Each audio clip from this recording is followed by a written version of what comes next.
A very good morning to all of you. I am Ella, welcoming you all on behalf of the Dubai Renewable Energy Business Group to the webinar Solar's Growing Role in UAE's Net Zero Architecture. Before we proceed further, I would like to thank our esteemed panel members for their immense support to organize this event. Their commitment to promoting sustainable energy solutions is truly commendable. May I now invite Mr. Lokesh Kumar Verma, Chairman DREBG and founder and MD of Power and Sun, to give the opening remarks for today's webinar. Thanks, thanks, Ala. Thanks, DREBG and Solar Quarter for organizing such a nice event. First of all, very good afternoon. I think good morning, because the beauty of the webinars is that across the globe the people connect. So it gives us a confusion whether to say good morning, good afternoon, or good evening. But let's start the event now. I think subject selected is excellent, and the renewable energy is going back to its deep roots, where the living itself become a net zero. So before I introduce the subject and we get into more in details, let me quickly introduce DREBG. DREBG is a Dubai Renewable Energy Business Group. This is a non-profit business group, and it works under the guidance of Dubai Chamber of Commerce. It's formed very recently to bridge a gap between a private sector working on the renewable energy and to the government. The main role of DREBG is to have an advocacy, create a platform where the trends, technologies, opportunities, challenges are discussed together by all the stakeholders, with an objective to minimize the time, to minimize the cost, to minimize the and to increase the efficiency. This has been active from last 1.5 years in Dubai, and we have done a couple of very successful events where all the stakeholders of the industry were present. A lot of discussions taken place, a lot of decisions taken place. Please visit the website for further details. I also invite people to become their members. Uh, and this membership will provide them a large platform to discuss and to debate the live issues which industry is facing today. Net zero uh, is actually is a buzzword these days in the renewable industry, and in a very simple form, it defines what you consume and what you produce in terms of an energy in a given period of time. So mostly, if we take it on a year's period, so what is the energy which is being produced by a building, by a family, by an individual, and what they have consumed. And when this is connected back to the architecture, it means the living, then the entire thing changes. So it means we are talking it about not only a production of a renewable energy, we're also talking it about the design, the construction in such a way where the solar lights, I mean, in a daytime, you don't need a light. You have enough air where HVACs are, or your air, air conditions are minimized, the use of minimized. Even when it is used, it should be, I mean, the design should be good enough to take care of, there should not be any leakages, so that the efficiencies of all the gadgets are there at their, peak. This is something which is actually really wonderful. Just imagine a situation where you are 100% energy independent family, where you produce your own power, consumes. Sometimes it is positive also, so you give it back. But if it is neutral, if you what you produce, what you consume, this itself is quite actually enough on this.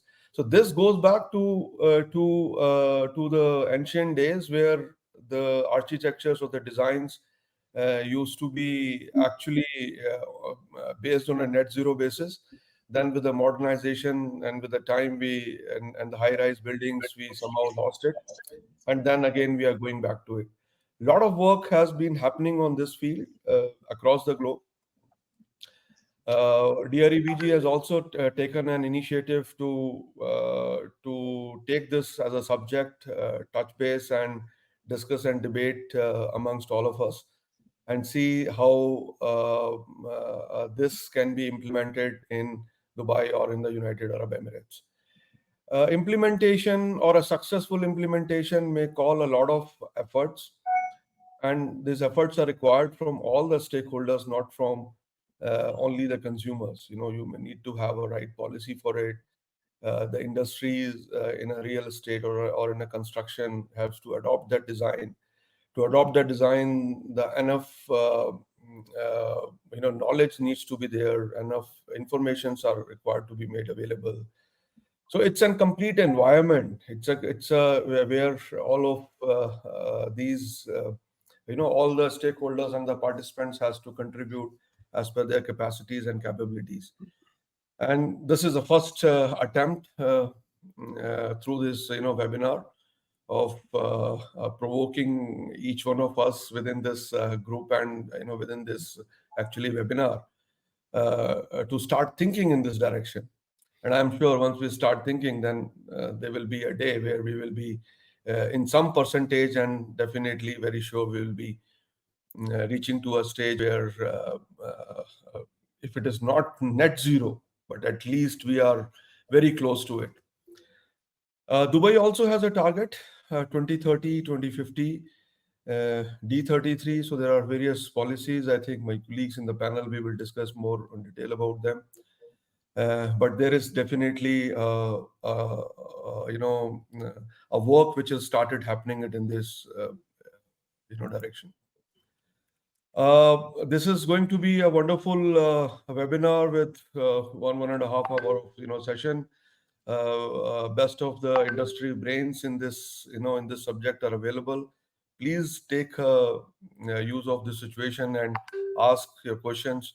Uh, mm, uh, during the panel, or maybe even after the panel. So with this, I would like to thanks once again to Varun, moderator, my fellow panelists Manoj and Rashid, and Ala Khan for making this webinar happen. Thank you.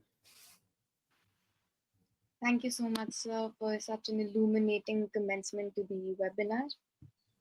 So before we proceed to the panel discussion, here I would like to screen some poll questions for our audience just to understand their expectations from this webinar and DREPG. I will be publishing these questions here on screen.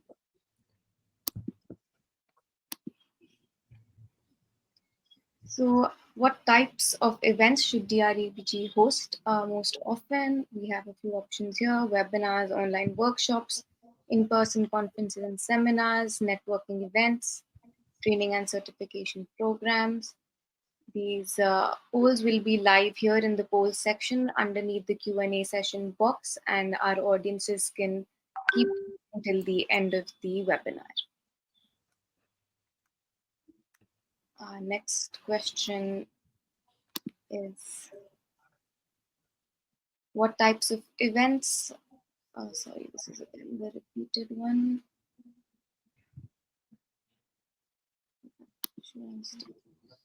Which topic should DREPG focus on more? Solar energy innovations, wind energy applications, energy storage solutions, policy and regulatory updates, green finance and investments, hydrogen energy and biofuels. Again, I would just like to make a small announcement here. All these polls will be open till the end of the webinar. I will just screen each of these questions once here, but they will still be open in the polls section.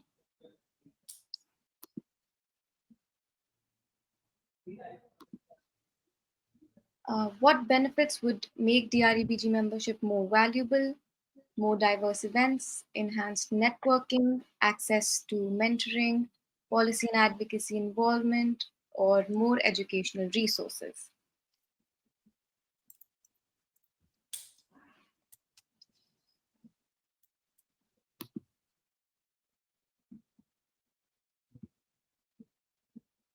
What benefits matter most for joining a business group? Is it networking, information access, advocacy and representation, or brand visibility, training and education?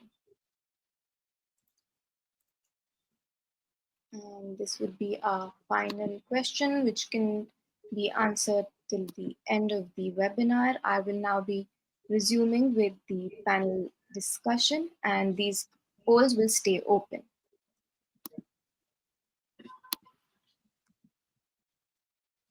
So, thank you all for joining us to dive into UAE's ambitious 2050 net zero carbon emissions target, where each emirate has set forth individual initiatives aligned with this overarching goal. We'll explore collaborative opportunities among the emirates to enhance solar energy implementation and achieve their respective net zero targets. Furthermore, we'll discuss integrating solar energy technology in net zero building design, overcoming barriers in the commercial and industrial sectors, and leveraging green finance for solar projects.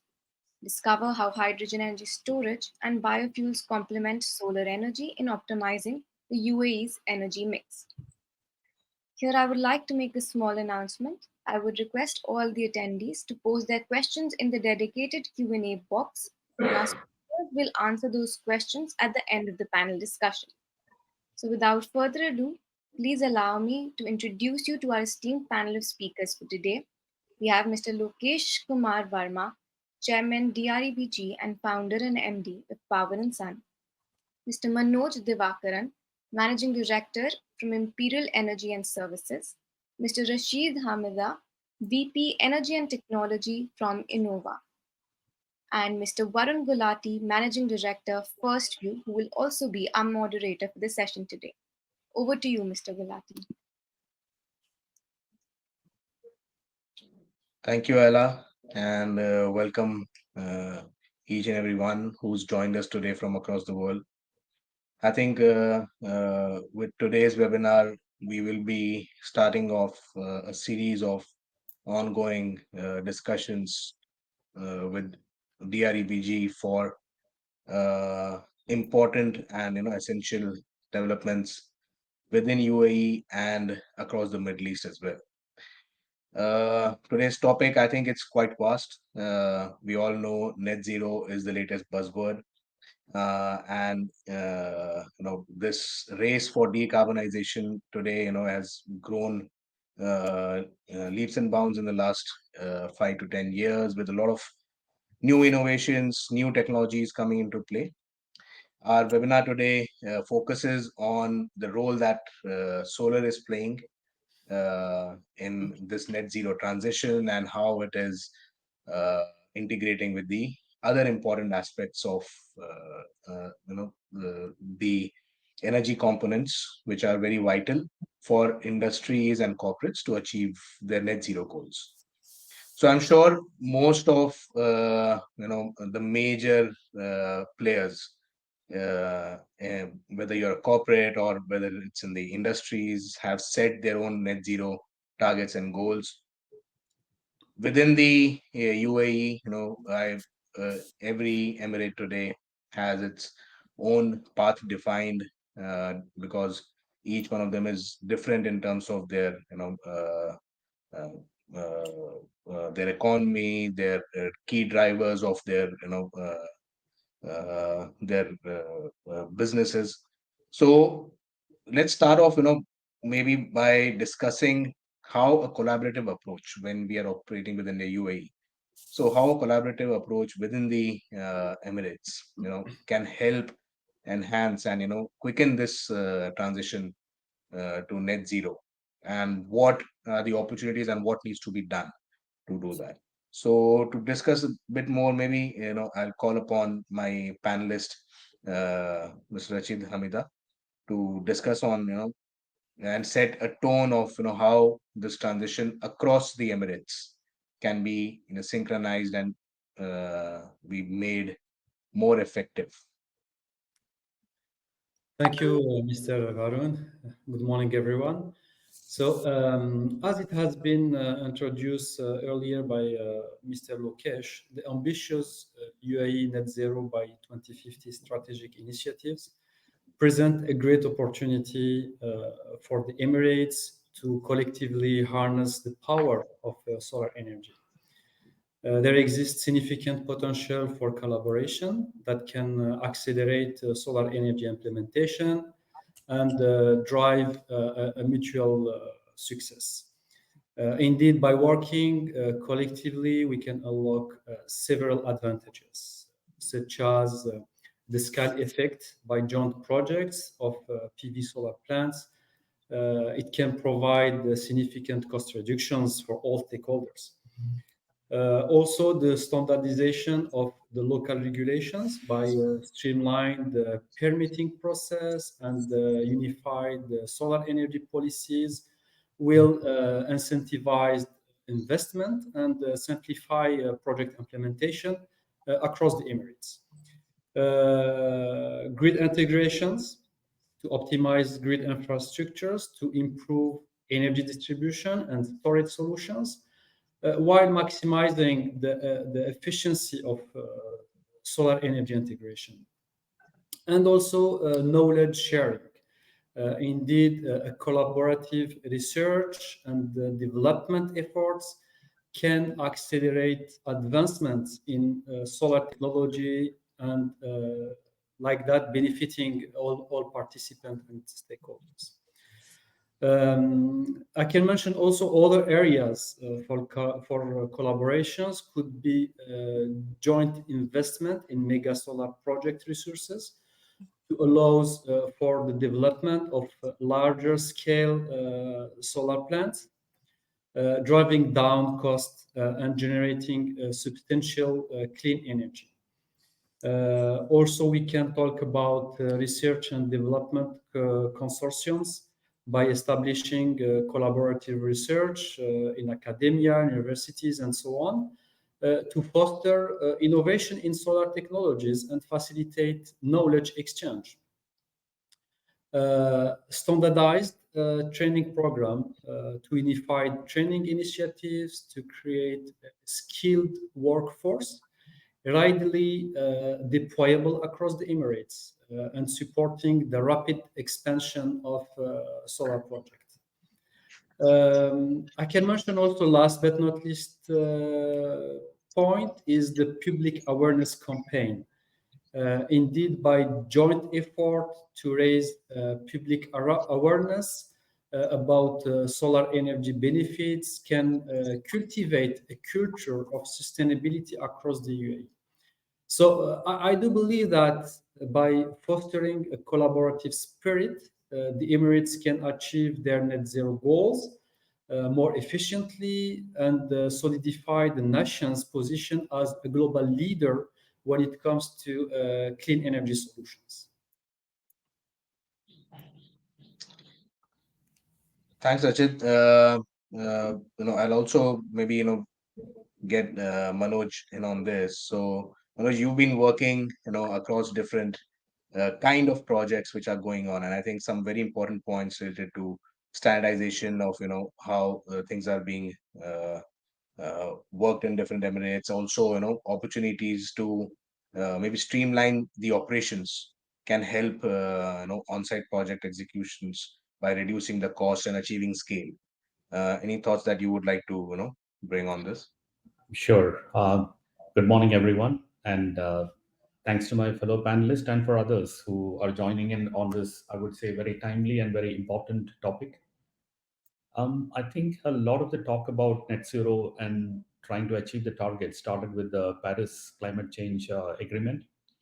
And in this region, I would say it took off wings with the Expo 2020, which took sustainability as its key theme for the Expo 2020. Then further supported by the COP28, which I think brought a lot of focus on sustainability into the region.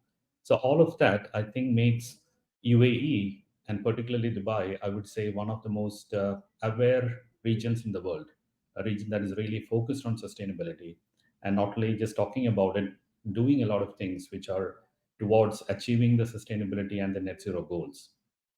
So a lot of stated goals are there to achieve the net zero for the country by 2050. They're talking about almost 14 gigawatts of renewable energy being in production by 2030, which is just another 5 years from now. There's also focus on green jobs. There's a estimate of almost 200,000 new jobs being created across the solar and the hydrogen industry, as well as the energy storage industry. These are all fairly big numbers and quite ambitious targets, but it actually spurs the sort of the policies, the investments which are flowing into the region in order to achieve these targets. They even have some quite stated targets on emissions reduction. It looks quite stunning from 62 million metric tons of carbon equivalent in 2019. The ambition is to bring it down to 1 metric ton or less than 1 metric ton by 2050. So, how do they achieve this? I think there's a two streams of activities. A lot of retrofit projects are going on where the existing buildings are actually being retrofitted, efficiency is being measured, efficiency is being improved, and I'm sure a lot of the participants are all participating in such projects as well. So the retrofit is one area which is gaining steam in all across all the Emirates. And then you have the new building, which is expected to be built in such a way that it incorporates the best in sustainable features. Previously, sustainability was more of a buzzword, which will add some sort of brand identity or value to the building. But increasingly, the sustainable practices are seen as things which will improve the profitability, improve the cost of ownership, and also gain access to certain funding, which is not available if you're not incorporating green energy in your initial designs itself. So all of these, I think, are spurring a huge amount of attention and action in the sustainability space. I would say that almost all the Emirates now have green building programs because building and construction is one of the biggest industries here, and building and construction are also the biggest one of the biggest contributors to emissions and climate change all across the world. The estimate is that the buildings industry, construction and built environment contributes almost 40% to the overall emissions. And so that's significant. 40% is maybe the biggest chunk of all the other industries or the other sectors combined together. So addressing the building space is extremely important, which is our main focus in CNI space, is to really look at the buildings, look at the built environment, and see how we can make the built environment better, and also make sure that what's happening in the new environment is also designed and implemented in the best possible manner. So, for example, we have the Estidama program from Abu Dhabi, which has the Pearl rating scheme for building efficiency. Dubai has their own Dubai green building regulations. Also, the Dubai municipality has a program called the Al Safat, which is also provides rating to buildings based on its energy efficiency and sustainability. I think Russell Khaimah has recently launched the Barjeel green building program, which also highlights the fact that every emirate is taking the construction and the built environment very seriously and taking significant steps towards achieving the sustainability and net zero for the future.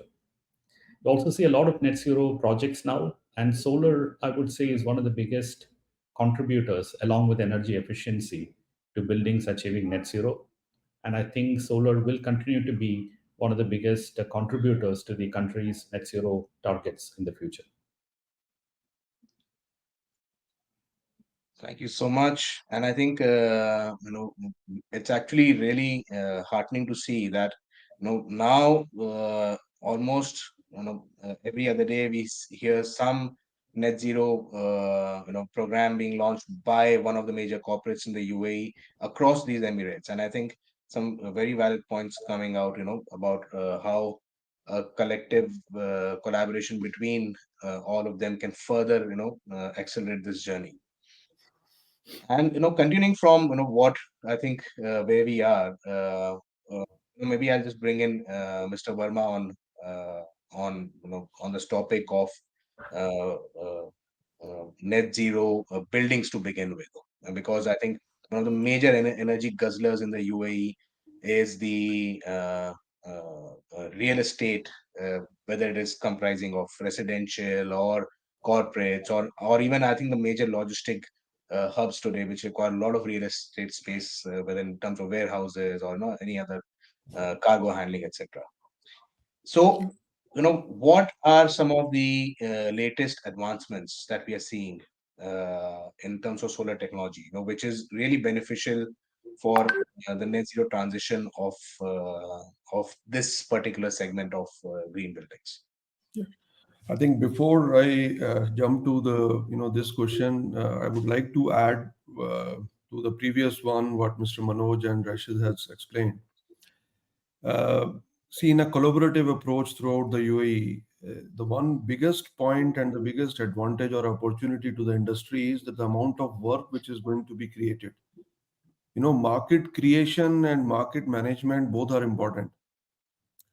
So this approach which we are talking it about, retrofitting or integrating of renewable energy or sustainability into the existing buildings, new buildings coming up in this form, just just imagine the amount of work, the amount of contribution which will happen to the economy directly. And this is what we call it as the growth. And how the renewable energy and the net zero is going to contribute to the economy of a country. That's also, I think, it's one of the most important point which needs to be addressed. And thereby we need to also have a skilled people and training. And Rashid has touched on this point that environment has to be conducive for such type of growth where you need to have a skills available. So there's a lot of work which is required to be done to achieve those goals. And I think the speed is quite good. Today, if you see it in Dubai on a lighter side or in a UAE, you will see everyone is running, and that's how the highways are at a 120 kilometers or 140 kilometers, per hour.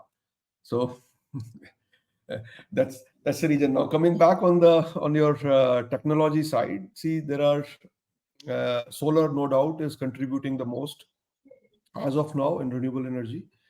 And when we talk about technology and the overall efficiency of a solar plant, I think we need to look at in the two aspects. One is the components, the manufacturing level, at the manufacturing level, which is mostly efficiency, develop new products, new technologies, new methodologies, all resulting it into in a 1 square meter how much of energy you can produce. That's a basic bottom line. Then the next aspect of this is that how efficiently and effectively you bring this to the site where it is getting installed. How cost effectively, how efficiently, because we all know the concentration of most of the manufacturing products in the solar industry is in towards China. Uh, from there, most of the world markets are minimum 15 days. And if you add up the port and see other things, it becomes maybe around 2 weeks to 4 weeks as a minimum transit time. So this is also another challenge. That's why the localization is now taking prominence. So the second area of improvement is actually on how quick and how fast, how effectively we are able to have the materials at sites available. And then third is on the installation processes, tools, gadgets, engineering, which ensures the maximum yield from the given products. And not only the maximizing the yield, but it remains the same. The degradation is fine, is understandable, but the least maintenance cost is also another area where this is actually work is going on. You will see most of the companies are now defining themselves. Earlier, when the solarization started in this region, a company used to do everything. They were like a one-stop shop for everything. Now the value chain itself is getting very well defined, that there are a set of companies who works only on a post plant setup, the companies who work during the plant setup, the companies who are specialized in supply chain, the companies who are specialized in manufacturing. So these areas, I firmly believe, without technology, because when the technology changes, a lot of things changes. It's straightway from 15 16 percent of efficiency of a panel 5 6 years back. Now we are talking at about 23%. On a cell level, there are some technologies which has reached up to the plus 30 level also. So without touching this, on the operational side itself, I believe there's a scope of at least 2 to 3% or maybe even to some extent 5%, reduction on on these areas. So I think in all the three aspects, during the manufacturing, on the product technologies, then making it happen, which is the operational part, and then towards the maintenance. In all the three segments, there's a lot of work is taking place, and that's why we can very proudly say that Middle East is the one place where the cost of installations, or the least bid 1.2 gigawatt, 800 megawatt, and all projects are at the least level. I mean, the pricing wise, if you see, they are the best. So I think you brought in a very important point about having a specialized approach and how this market is actually evolving with a lot of different kind of players now coming in. So I think Rachit, you've been doing a lot of work uh, in not only the solar energy side of it, but also on energy efficiency and bringing in some new tech into this space. So how important is it that when or let's say when we are transitioning in this net zero direction, a greenfield versus a brownfield project, how different is this planning process, and how efficiently can it be done in both these kind of projects? Somebody who's already operating a large business and wants to go net zero, and let's say some new projects are coming up and they want to plan for a net zero energy utilization. And how do we integrate, whether it is hydrogen, solar, energy efficiency, in that entire net zero plan at the initial stages? Yeah. So to complement what Mr. Lokesh mentioned on different perspective, I would say that as the world is focused on sustainable practice, definitely integrating renewable energy solutions into the building design becomes more and more crucial. This aims to highlight the significant benefits of incorporating solar panels and solar heating systems during the initial design phase of construction of the project. Indeed, by proactively considering the solar technologies or renewable energy technologies at the outset, we can achieve several key advantages. If I may enumerate a couple of advantages, so we can enhance energy efficiency. Indeed, by integrating solar panels into a building's rooftop, can significantly reduce dependence on conventional electricity for the facilities usage. Solar heating systems for some particular usage can further reduce reliance on fossil fuels for water and space heating, leading the substantial energy cost savings along with the building's life cycle. Of course, we can reduce environmental impact. Solar energy is a clean and renewable resources, contributing to lower greenhouse gas emission for a smaller building's carbon footprint. Also, very important point for stakeholders is to increase property value. Today, buildings equipped with renewable energy technologies and solutions are increasing attractiveness of the environmentally conscious tenants and buyers, potentially looking for higher rental rates and resale value. Having said that, it's appear obvious that earlier design consideration enable architect, engineer, and EPC contractor on earlier stage and on upstream phases to optimize building orientation, for example, to maximize the exposure to sunlight for optimal solar panel performance. This will increase a lot if it's considered on the design phases. Incorporate passive solar design principles, which is low capex or even zero capex solution to enhance natural heating and ventilation strategies to complement solar energy utilizations.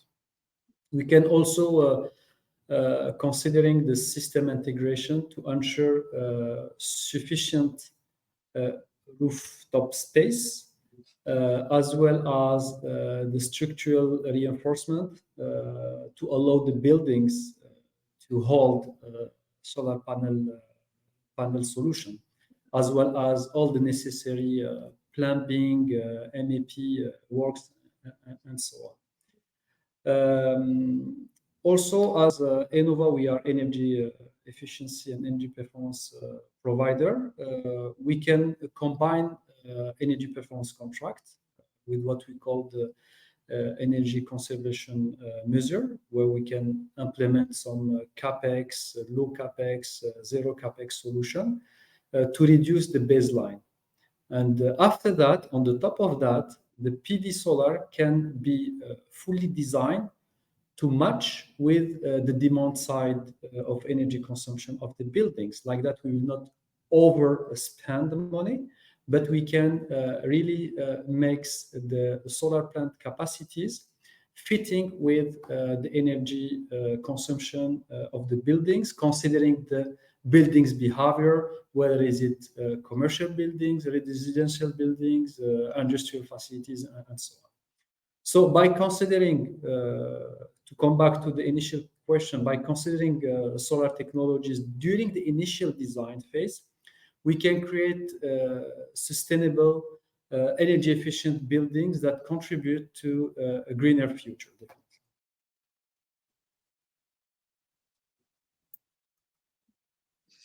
Thanks, Rashid. Maybe I'll also bring on Manoj here.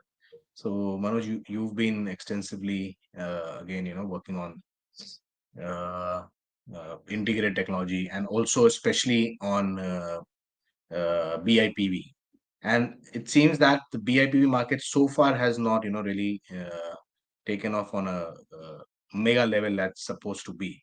So maybe you can, also give us some insights as to, what are those drivers that will really, help kick in these uh, transitions. Yeah, thank you, Varun. And very interesting points that Mr. Rashid has raised here. And I would like to say that um, our company, Imperial, has a vision that the entire outer skin of buildings, so the outer envelope, could potentially be energy generating, allowing the building to reduce its carbon footprint, allowing it to benefit from the lower cost renewable energy, and also improve the general life quality and well-being of its inhabitants by incorporating renewable energy into their lifestyle itself. So looking at those, I think solar has a huge contribution to this kind of a net zero architecture or sustainable design, as it's known very much in the architectural world. Previously, solar was more of an afterthought. You make a building and you sort of attach solar to the building. Slowly, that is changing. And we have also worked on many projects where we are starting to slowly treat solar as a building material. So that then brings in the concepts where architects are starting to look at solar as part of the building design because it's a building material. You make the building with solar.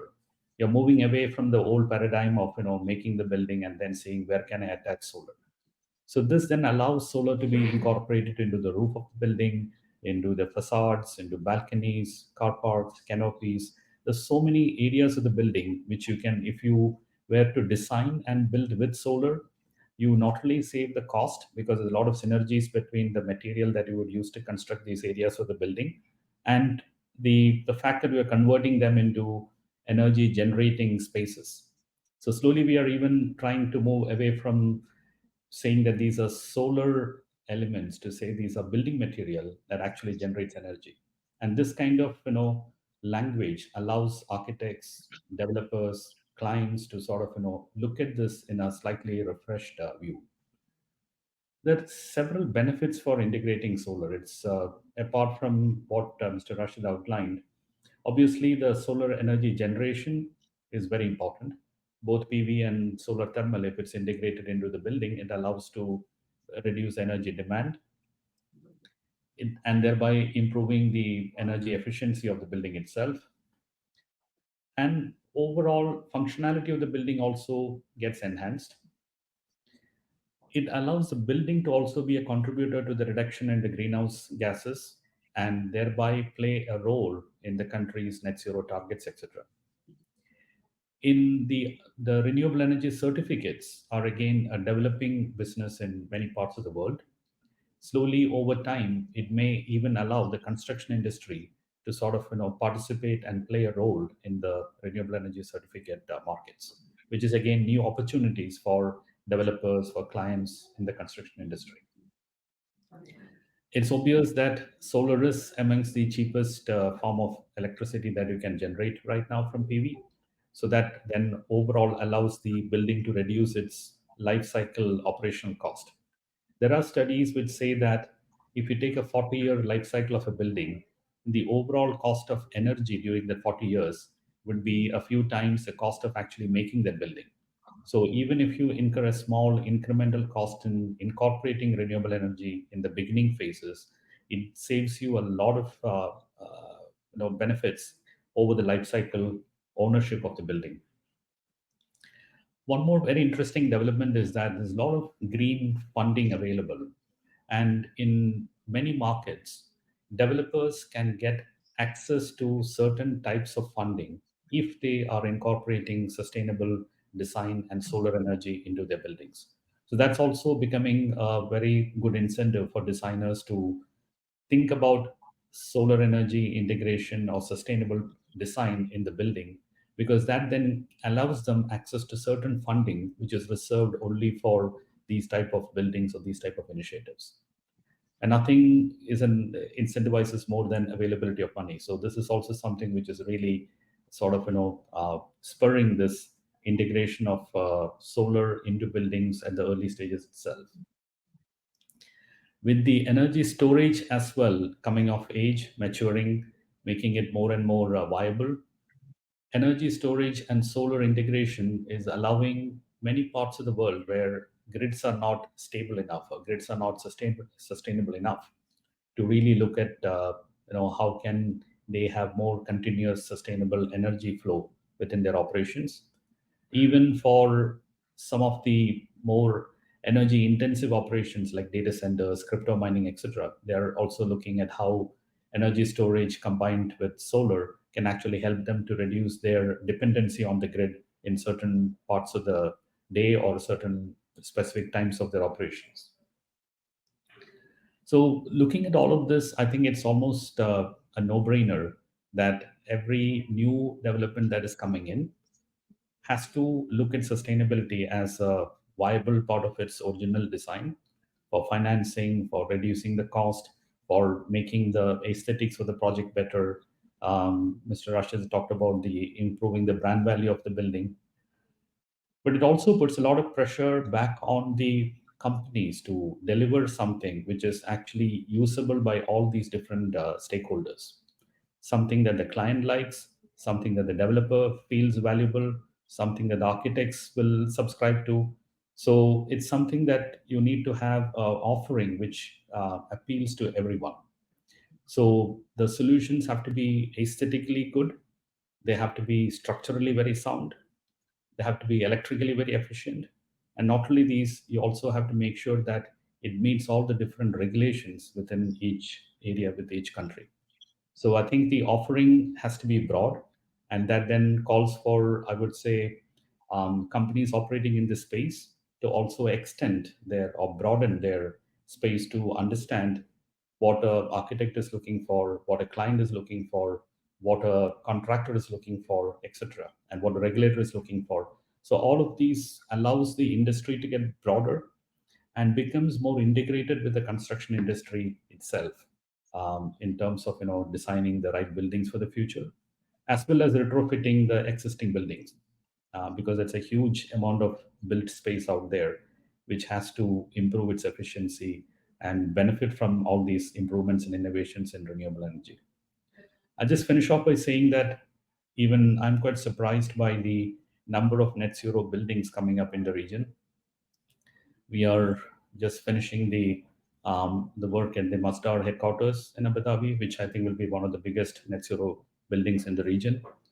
The DIVA headquarters is another great example of a net zero architecture, such a large building aiming for achieving its net zero targets just by production of electricity from solar systems. We have net zero projects starting in Saudi Arabia. So the region is, I think, trying to benefit from the excellent sunlight available, the innovations happening in the solar space, and the ability for companies in the region to actually deliver these designs and implement them properly. Excellent points, and I think uh, along with, you made a beautiful statement that they have to be structurally, strong enough to deliver. I think they are also, we are now looking at, a very strong financial angle that, these projects should be, rather than just being, a cost to the company, they are starting to be, financially viable and as well as profitable for a lot of these companies. And a major driver has also been, the cost reduction, which is taking place across these technology segments. So, Mr. Verma, could you just take us through, how, first of all, I think energy storage is, helping the net zero technology, whether it's solar or, other elements, go deeper into the industry, as well as, what are the major, trends that we are seeing in terms of the costs of the projects, the, cost of the components, and how these things are shaping up. Yeah. Thanks, Varun. I think there are a lot of points which has come across, and we start taking each point. Each point has a capacity of having its independent, webinar like this. So, because of a time constraint, I think let's stick to the, the briefest possible say answer to this. See, storage, there are two, and I'm talking it about a Middle East market, because let's define Middle East, C&I, and residential. And when we talk about storage, as of now, let's talk about first as a residential, and then we will go to the C&I sector. So I'll split that market into two parts. One is where there is actual need. There is no grid, no power of grid systems, or intermittent power is available in a difficult countries. We have many difficult countries also in this region. So in those difficult, so one is that market. Second is moving towards energy independence and uh, going for storage where your net zero is integrated with the storage, and it's a part of your complete architecture itself. So in these two parts, first part I think is very simple, because difficult places, difficult regions doesn't have power, and hence they need a storage, and it's being done in that way. So it's for them, it's like a great thing, because there's a darkness, and then there is a power available. Storage is available. Their nights are illuminated now, so their living is improved. This has also helped in the on a storage. There are various technologies, right from lead acid batteries to carbon, and so many other lithium ion, lithium phosphates, and these type of different battery actually technologies are there. Lithium, like solar PV, the prices has dropped significantly from last year to this year. So it has almost around 30-40% prices has gone down. So it is becoming more affordable to the people. On a residential and on a C&I sector for the market, which we are talking about, energy independence, that trend is yet to come. It has started, I'll say. It is. We have few examples in Dubai, few examples in Bahrain happening, few examples in Oman, but it's only few as of now. That market is huge, and it is bound to grow, with time. Why? It is not, though in Europe, if you take, I think at least 4 or 5 years ahead of Middle East in terms of energy storage, or maybe even more than that. Of course, the solarization also started there much earlier than what it is happening now in the Middle East. The most important reason is that the power, grid power, is still subsidized in most of the GCC countries, and the subsidies will go slowly. Subsidies will go on one side, the power cost will go up, and that's how the energy storage will take its place. But this is what is going to happen. As of now, the status is actually like this. Reducing the cost will certainly help, and then if it is getting integrated while designing the building itself, or while designing, like in the lifts, when you design a lift, you design a battery backup. There are certain security systems. You design those security systems. You design a battery backup. You design an energy storage.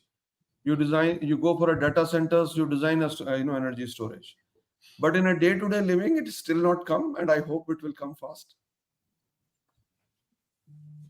Definitely, I think it's all happening one step at a time. And as rightly said, there's so much coming out of this webinar that maybe we could just extend it further.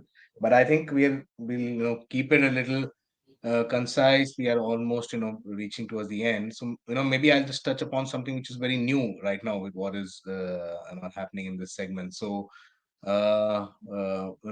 hydrogen, we've been hearing a lot, and how it is coming up, and it's really accelerating some previously unheard of or unthought of industries. We've seen a lot of use of hydrogen in heavy manufacturing industries such as steel and cement, and it's becoming one of the main alternate fuels. uh, and one of the major drivers again to produce green hydrogen will continue to be solar. So maybe I'll call upon some of the expertise that you guys have, and what lies ahead when we talk about UAE. So Manoj, maybe you can pick up this first. So what lies ahead on our road to a hydrogen powered industries? Where do you see it being used in the UAE, and how soon do you think that's going to become a very uh, viable option, and in which industries? Thanks, Varun. Yeah, hydrogen is definitely one of the most exciting things happening now in the energy transition space. It's, I would say, the newest form of energy storage with a lot of advantages and benefits over other forms of energy storage. It's sort of like sometimes I would say in direct competition with battery storage in certain areas. For example, in transportation, we have EV cars, which are depending on battery storage. And at the same time, the larger vehicles like trucks and buses are focusing more on the hydrogen. So, as an energy storage, I would say it is still very nascent in its technology. It still has a lot of way to go. For example, if we were to just compare hydrogen with battery storage as a form of energy storage, like for like, you will find that the round trip efficiency of battery storage is much better. The cost per unit, whichever way you define it, is far more attractive for batteries right now. Um, but at the same time, hydrogen has a lot of advantages in the fact that it's transportable. It allows a form of energy that can be used as a replacement for liquid fuel. So, and also it helps to decarbonize some of the more challenging industries, like you mentioned, Varun, steel, cements, data centers, so those kind of industries, even transportation, aviation, shipping, these are all huge contributors to emissions right now. And they are seen as industries which are very difficult to decarbonize because of the energy intensity that they have right now, which solar on its own may struggle to meet those kind of demands. So, a combination of solar and hydrogen could potentially help a lot in decarbonizing these very tough segments of the market. What's happening in hydrogen around the world? a lot of exciting developments are going on. A lot of new technologies are being tried out, developed and tried out at the same time. A lot of pilot projects are going on everywhere. Some technologies are more mature than others, like the PEM filters, the alkaline technology for production of hydrogen. So these are all, I think, emerging as the early leaders. Will there be other technologies which will take its space in the future? I think that will be seen over the next, I would say, few years. UAE has taken, I would say, a pole position on hydrogen in terms of its aspirations. They have some clearly stated goals. I remember around 1.4 million tons annual production by 2031, growing all the way up to 15 million tons by 2050. So these are quite, I would say, quite ambitious goals. But a lot of work is also happening in terms of, I understand, setting up hydrogen clusters in various parts, so that in a hydrogen cluster you look at not only just the production and export model, you also look at the production and consumption model. So you build hydrogen around a location where there is consumption of hydrogen, there is what you call a concentration of industries which potentially could use hydrogen in the future, and then also access to exporting that excess hydrogen that is being produced. So that, I think, is a very good strategic way of promoting hydrogen. And I think UAE is very much going in that direction of having these hydrogen clusters. And overall, I would say it's quite an exciting future. The challenges I feel is that almost every country is announcing hydrogen targets. Almost everyone is trying to move into hydrogen at the same time. The kind of pressure it will put back on the supply chain for hydrogen equipment, for hydrogen technology, even for talent to build all of these projects, I think that's going to be enormous, because there will be a shortage. Because if you look at every country which has got an energy strategy, as a very ambitious hydrogen target, who's going to make all these electrolyzers, who's going to make all these compressors, are there enough going around for meeting all of these at the same time? So I think, again, innovation may change some of the requirements, but at the same time, I think there is an exciting space for hydrogen companies which are working on hydrogen. As Imperial, we have just started our first project of setting up the complete hydrogen production facility, and we can see the challenges in the supply chain. So when the scale starts to become big and everybody is moving together, that supply chain challenges will be even more significant. Integrating solar and hydrogen together, I think there's a lot of benefits for both the industries, especially in the fact that they could be co-located. It allows hydrogen to become green hydrogen as opposed to all its various other colors. It allows you to sort of share the lot of shared infrastructure comes into play when you have solar and hydrogen being produced in the same facility. So I think there's a lot of synergies, and solar and hydrogen combination will become very significant as we move forward. Yes, I think you know mm, along with and I think that the demand is now more for uh, hydrogen, maybe in a couple of industries, but it's definitely picking up in the transport, and maybe we'll discuss that in some a more detailed manner in another webinar. How hydrogen is playing an essential role in decarbonizing the mobility segment as well. But again, one more very important technology, I think, which is integrating with solar. So if you see, solar is, actually now the front runner, on this net zero, and it's pulling alongside it, a lot of other energy tech. So we've seen some really good examples of, uh, agriculture PV projects, so agrophotovoltaics, and and that is now also now going along with how biofuels and biotechnologies are coming together, and they're further getting integrated into the energy plan. And I think Rachit has done or is working on a couple of biofuel based projects.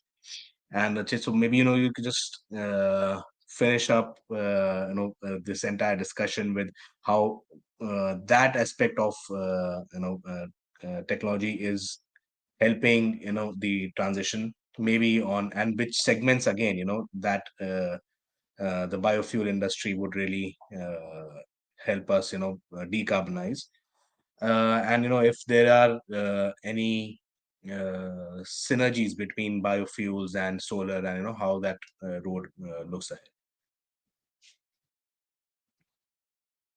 You're on mute, Rachit, so if you could unmute yourself.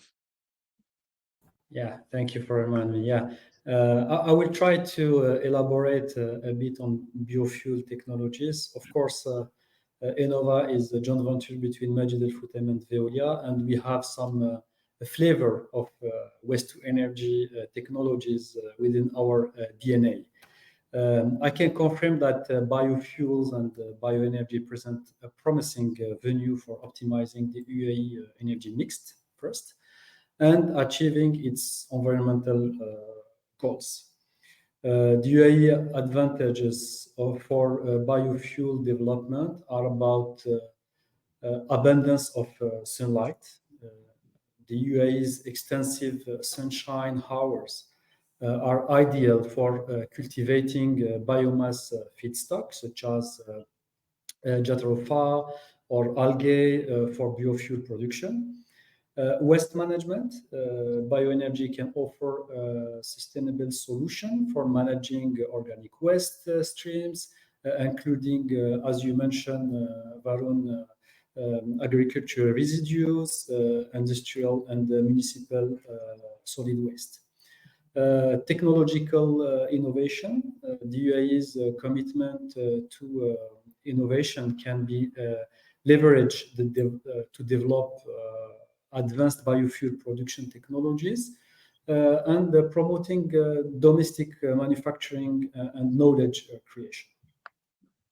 Biofuels and bioenergy both optimize the energy mix and reduce CO2 emission, and this offers two levers. The first one is diversification, because biofuel can serve as an alternative to fossil fuels, particularly in the transportation sector, where electrification might pose challenges. This diversification can enhance energy security and independence. The second point is life cycle emissions reduction. While the sustainability of biofuels depends on feedstock and production methods, strategically developed biofuels can offer significant life cycle greenhouse gas emission, reducing all those by reducing the consumption of the conventional fuels. There is also room to unlock more potential. We can rely on sustainable feedstock production. Of course, there are a lot of research and development efforts that are focused on cultivating sustainable feedstock resources that do not compete with food production or negatively impact water resources. Advanced biofuel technologies, investing in promoting advanced biofuel production technologies such as cellulosic, ethanol, as well as algal biofuel, can ensure efficient and sustainable biofuel production. Last point also is to get a favorable policy framework, developing a supportive policy framework that incentivizes biofuel production. This definitely will accelerate the adoption and growth of this particular sector. So I would say by embracing the potential of biofuel, bioenergy, the UAE can solidify its position as a global leader in clean energy solution, reducing reliance on fossil fuel. We are also seeing within our activities of either facility management or energy management within Enova, a significant development of biogas decentralized small unit. on the CNI. For example, the food court on a big mall could be generating a lot of organic waste. Of course, is more sustainable to make a treatment, a local and decentralized treatment unit, rather than to have a big footprint by transporting all those organic waste to the landfill and treated them. Also, we are seeing, integrating these technologies will generate more energy efficiency and contribute actively to circular economies. Going back to the initial questions of the interest to combine between PV solar solution and biogas solution. We recently, 6 months back, we commissioned a nice project. It was for a waste to energy plant in El Warsan, operating by Veolia for municipalities, where we complement the power generation by biofuel with the PV solar plant. It's project about the capacity of 200 kilowatt peak.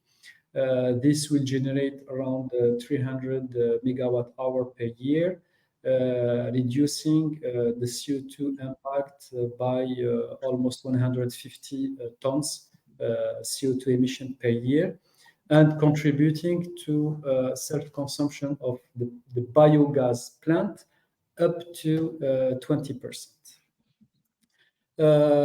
If you allow me just to elaborate a little bit more on the general Yeah, topic. please go ahead.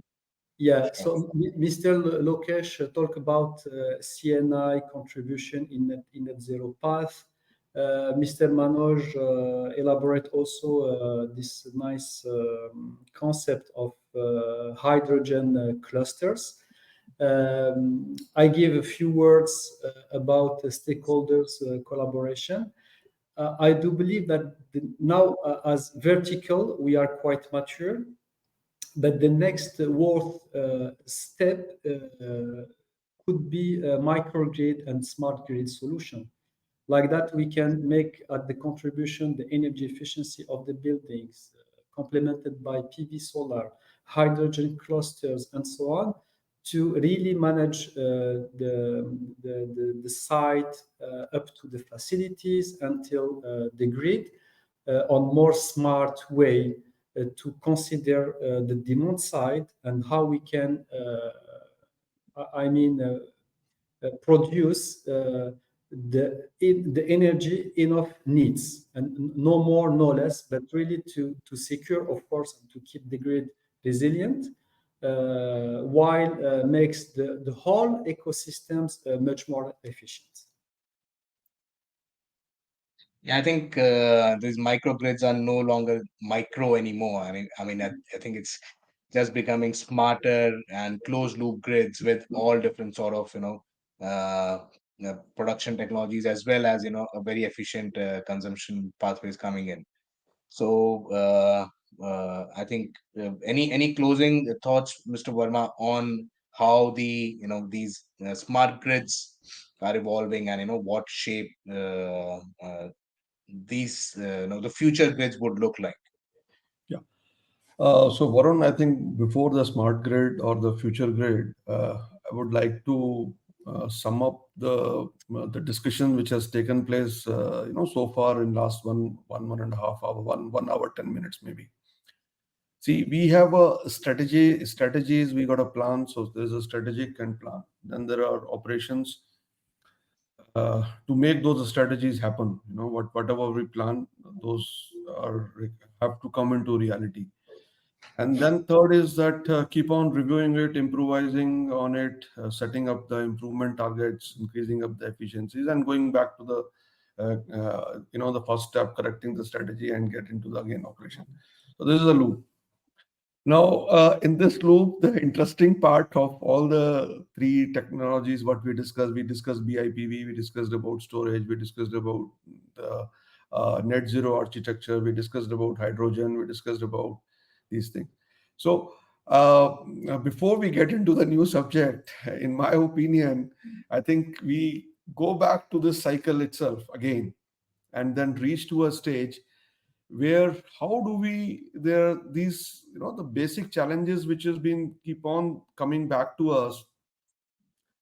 There is a lot on a plan, there's a lot on a strategy, and then when we talk about making this happen with the required speed, that is somehow, in my opinion, is a challenge. It is happening in a various part of the world. It is happening it with the different speeds, but in some part of the world it is happening it with not the same speed what it is there in a accelerated speed, or you call it.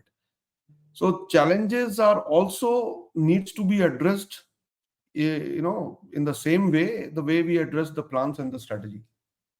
I think that's one take. I'll request you to possibly take this as a next topic of our discussion.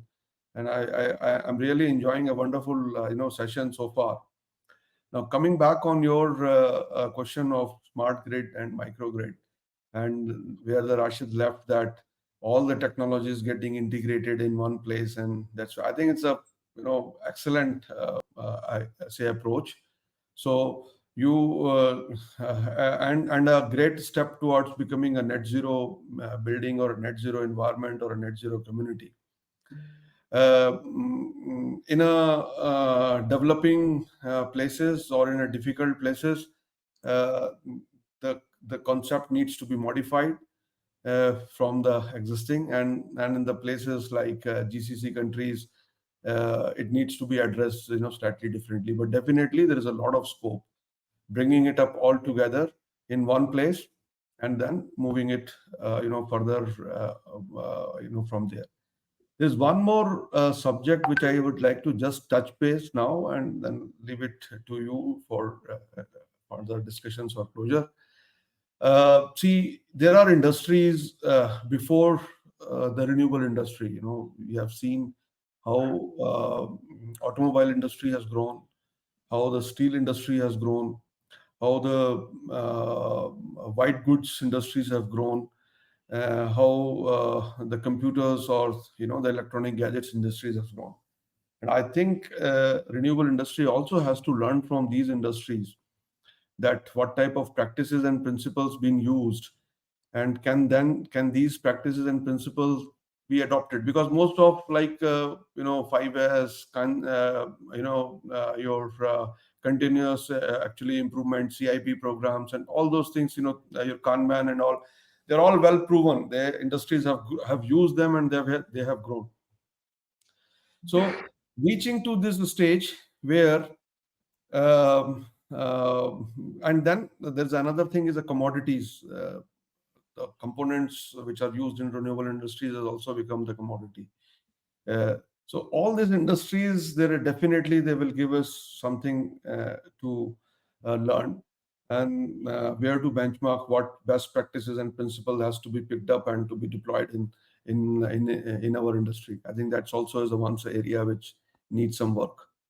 So I'll give it back to you, Varun, for your concluding remarks. And Yeah, so I think first of all, it's been truly remarkable, the kind of discussions we've had.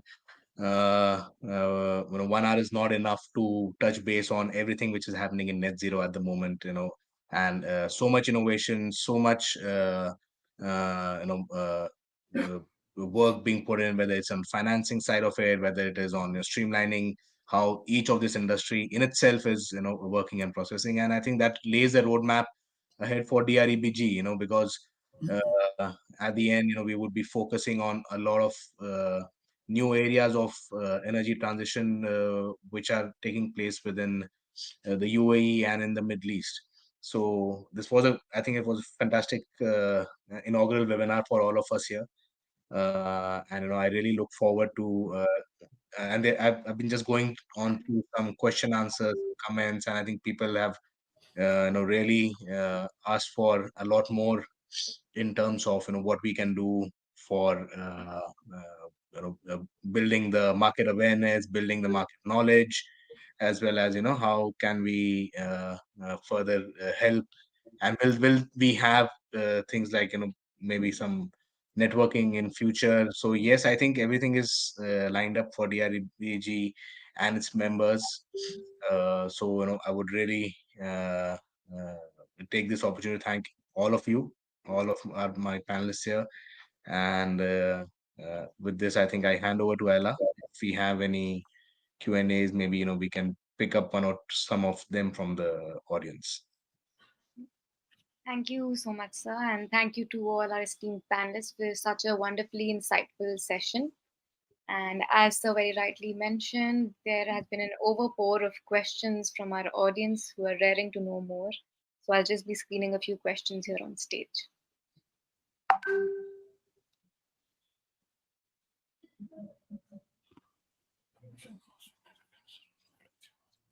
So I think we did touch base on a bit on uh, We energy storage, and I think this is little more in terms of lithium ion, because I think there are a lot of different kind of energy storage technology also coming in.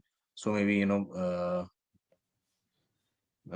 we discussed this. I think we said it very clearly that lithium, storage is definitely a part of net zero. And without this, if it happens without this, it is fine. But then, based on your, input requirements, it can certainly be a very supporting element. I can add just one small point on the storage. Of course, the electricity or the electron storage is something important, but we have also, or we could, or we shall things out of the box. For example, we can use the building itself as storage. For example, when we have a peak time and so on, we can, for example, provide more cooling in order to reduce the cooling when we need to decrease our electricity consumption. We've seen also on some industrial facilities like water production, water distribution, that we can use water tank as energy storage, because we can pump the water and store the water in the tanks when the tariff on some particular region are quite high. And thanks to the gravity, we can distribute the water on that. I think the storage itself should be considered on holistic approach.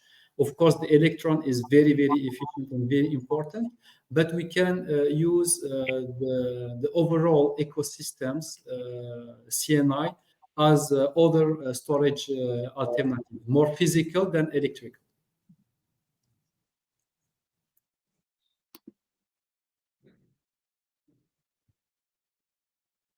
yeah, we will definitely open up some webinars and have more experts coming in joining us. So thanks, Mr. Udin from Aqua Nomag. I'm sure we'll have a round of ongoing discussions. We do look forward.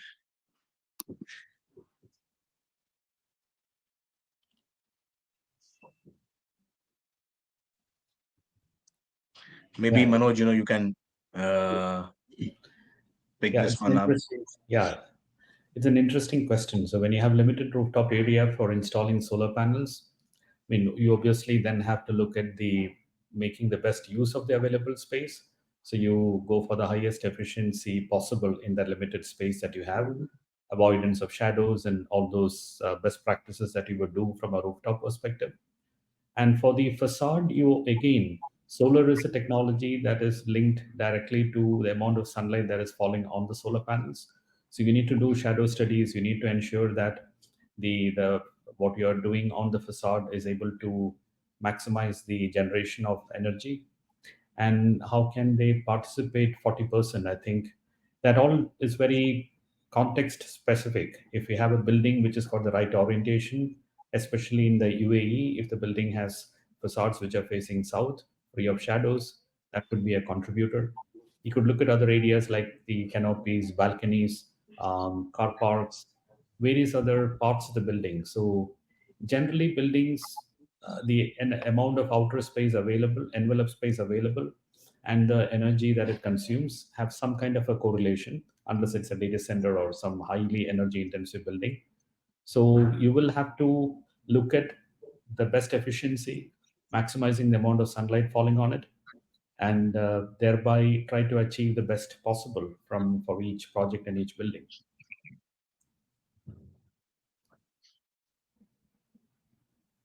I hope that gives some answer to this.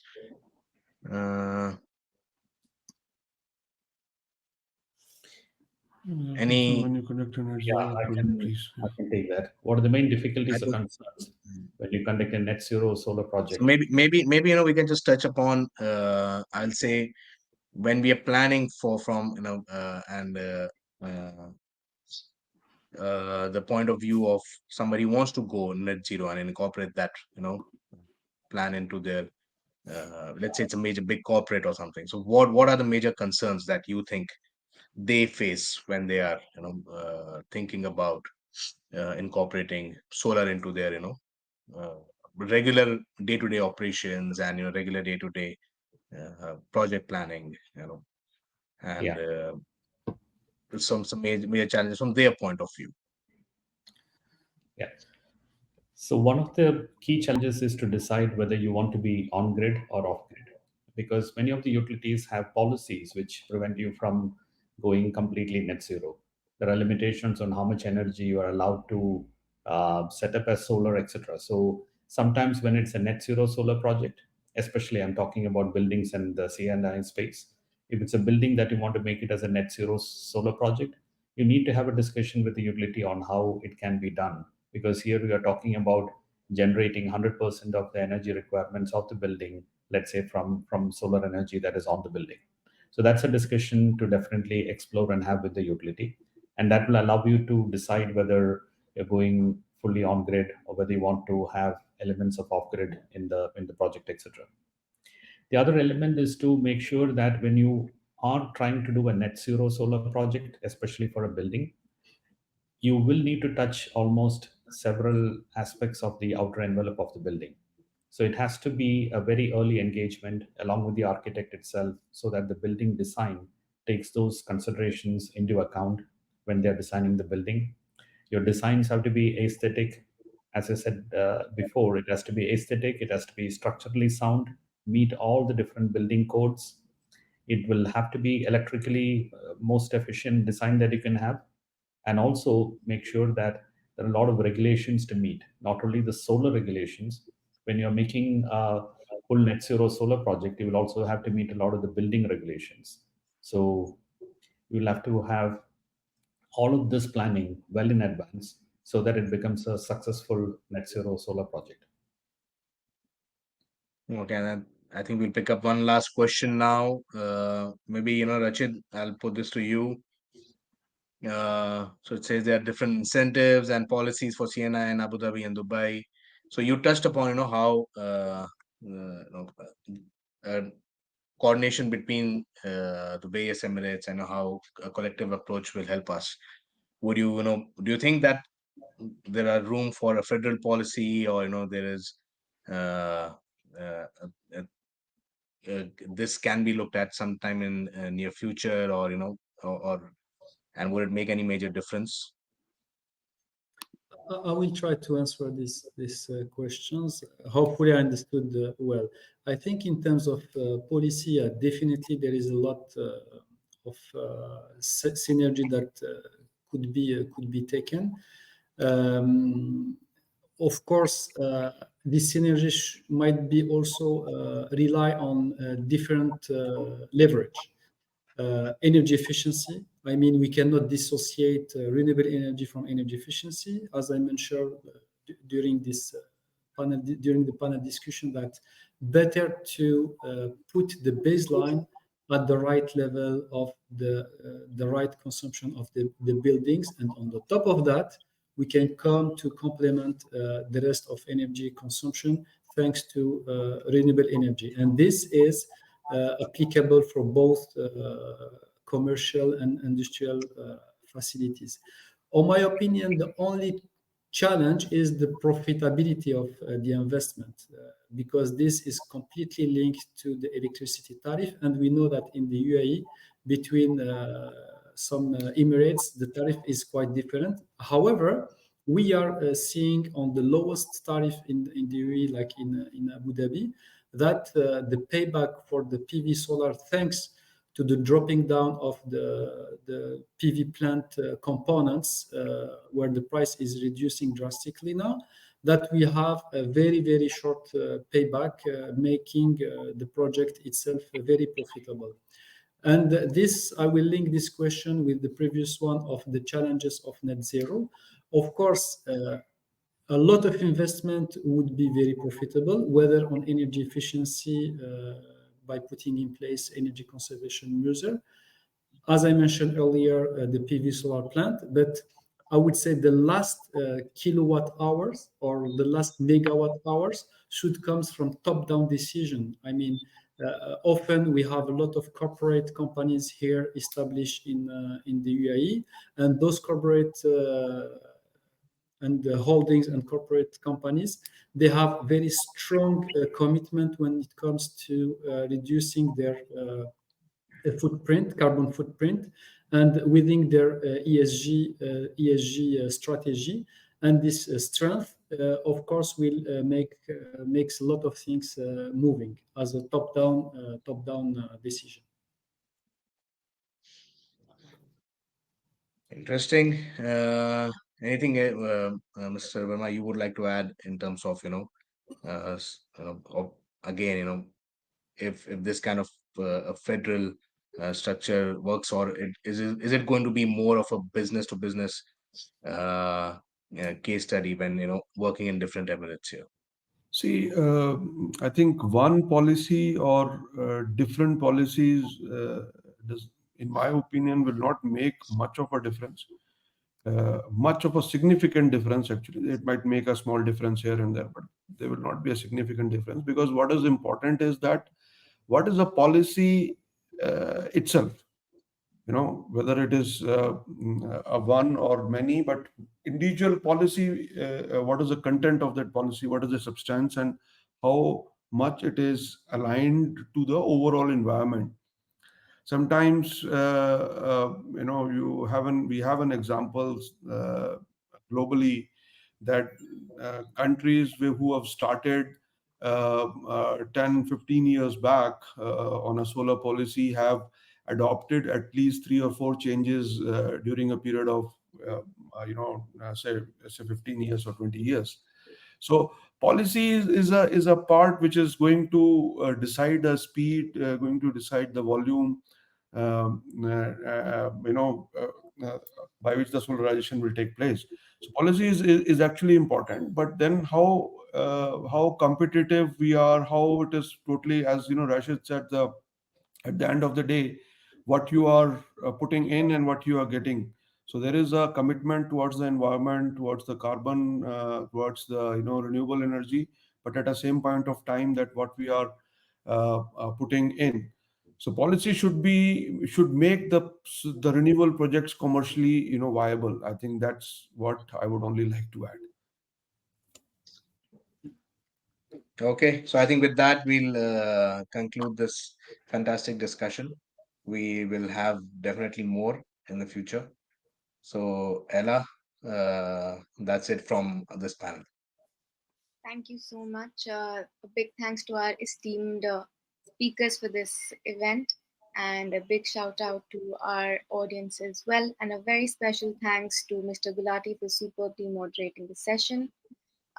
Due to paucity of time, we were unable to take all the questions, but I would like to mention a special thanks to the Dubai Renewable Energy Business Group for their immense support to organize this webinar. We promise you that we'll be back soon with more exciting sessions, and we have the floor now open for some network. Thank you all. Thanks, Hala, and thanks, Varun, for organizing it here. Thank you all. Thank you. Thank you, having me with you. Thank you. Bye. Bye.